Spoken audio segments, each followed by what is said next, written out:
इतिहास की कुछ कहानियां हैं ना, वो कागज या स्याही से नहीं, बल्कि पत्थर पर छेनी से लिखी जाती हैं। आज हम ऐसी ही एक कहानी की बात करेंगे, पल्लवों की। ये सिर्फ राजा नहीं थे, ये तो वो कलाकार थे जिन्होंने चट्टानों में जान फूंक दी और दक्षिण भारत की शक्ल ही बदल कर रख दी। सोचिए जरा, ये सवाल इंजीनियरिंग और आर्ट दोनों के लिए एक बड़ी चुनौती है और इसका जवाब हमें मिलता है पल्लव राजवंश के इतिहास में। कमाल की बात यह है कि उन्होंने इस नामुमकिन से लगने वाले काम को मुमकिन कर दिखाया था। तो आइए देखते हैं कि ये सब हुआ कैसे। तो बात है 4वीं से 9वीं शताब्दी की। इस दौर में दक्षिण भारत पर पल्लवों का राज था और उनकी राजधानी थी कांचीपुरम। ये सिर्फ एक शहर नहीं था, समझ लीजिए कि ये उनके साम्राज्य का दिल था।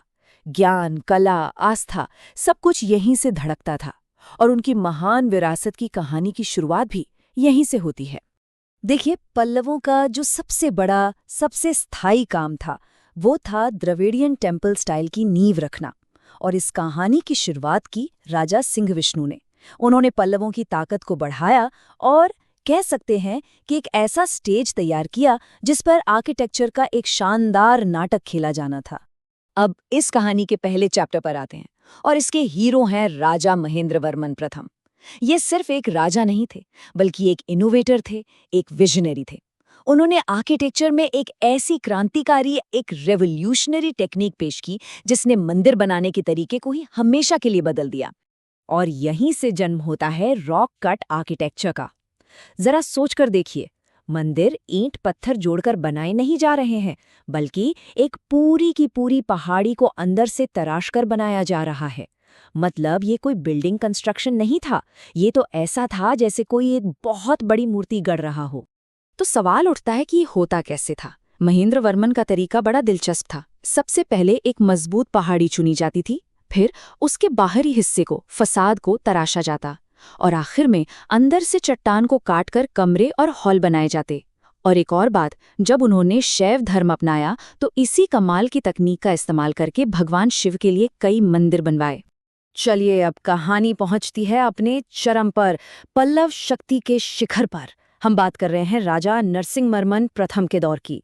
ये सिर्फ एक राजा नहीं थे, ये एक जबरदस्त योद्धा थे जिन्हें मामल्य की उपाधि मिली थी। मामल्य यानी महान पहलवान।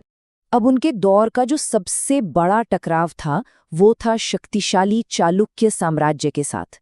एक तरफ पल्लवों के नरसिंहवर्मन प्रथम और दूसरी तरफ चालुक्यों के राजा पुलकेशिन द्वितीय। ये सिर्फ एक जंग नहीं थी, ये दक्कन पर अपनी बादशाहत साबित करने की लड़ाई थी। और इस महामुकाबले का नतीजा एकदम साफ था।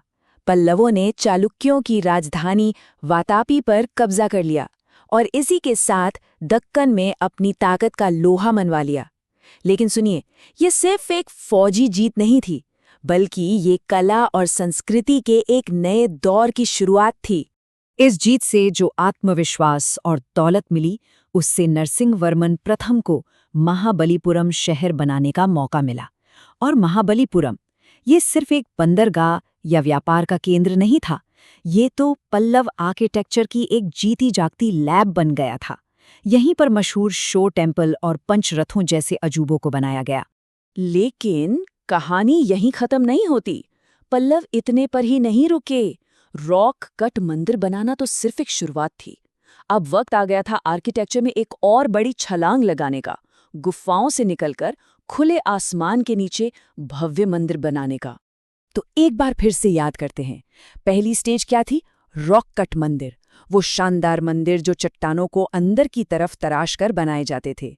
ये ऐसे लगते थे जैसे जमीन से उगे नहीं हैं, बल्कि जमीन का ही हिस्सा हैं। और हाँ, ये मोनोलिथिक थे, यानी एक ही पत्थर से बने।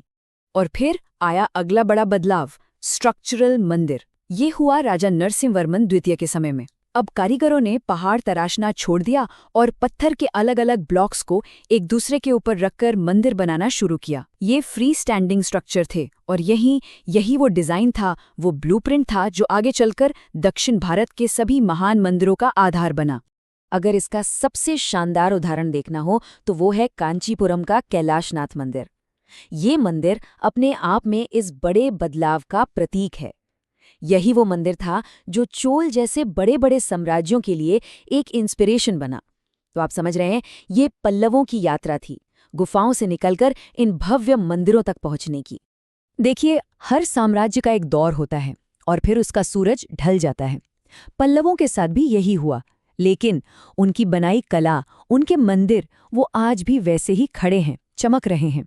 तो चलिए अब ये समझते हैं कि उनकी विरासत इतनी मजबूत क्यों है और उनका सियासी अंत कैसे हुआ। पल्लवों की दुनिया सिर्फ पत्थरों तक ही सीमित नहीं थी। उनके दरबार में साहित्य का भी बहुत सम्मान था। संस्कृत और तमिल दोनों भाषाओं के कवि और विद्वान मौजूद थे। और हाँ, यही वो दौर था जब दक्षिण में भक्ति आंदोलन ने भी जोर पकड़ा। नयनार और अलवर संतों ने अपनी भक्ति और रचनाओं से समाज को एक नई राह दिखाई। लेकिन जैसा कि होता है, कोई भी ताकत हमेशा नहीं रहती। चालुक्यों, राष्ट्रकूटों और पांड्यों के साथ लगातार सदियों तक चलती लड़ाइयों ने पल्लव साम्राज्य को अंदर से धीरे धीरे कमजोर कर दिया। और फिर आखिरकार 9वीं शताब्दी में एक नई ताकत का उदय हुआ, चोल साम्राज्य। चोलों ने पल्लवों को हरा दिया, उनके सारे इलाके चोल साम्राज्य में मिल गए और इसी के साथ दक्षिण भारत के एक महान राजनीतिक दौर का अंत हो गया। और यहीं पर हमें उनकी असली विरासत समझ आती है। भले ही उनका राज खत्म हो गया, लेकिन उनका कल्चरल असर आज भी जिंदा है। उन्होंने आर्किटेक्चर में द्रविडियन स्टाइल का जो ब्लूप्रिंट बनाया, भक्ति आंदोलन को जो बढ़ावा दिया और साहित्य को जो संवारा, वो आज भी हमारे साथ है। मतलब उनके विचार उनकी ताकत से कहीं ज्यादा शक्तिशाली निकले। ये पूरी कहानी हमें एक बहुत गहरे सवाल पर लाकर छोड़ देती है। पल्लवों की दास्तां हमें सिखाती है कि किसी भी साम्राज्य की असली विरासत उसकी ज़मीन या उसकी फौज से नहीं, बल्कि उसके विचारों, उसकी कला और उसकी संस्कृति से बनती है। एक ऐसी विरासत जो पत्थरों पर उकेरी जाती है और फिर सदियों तक गूंजती रहती है।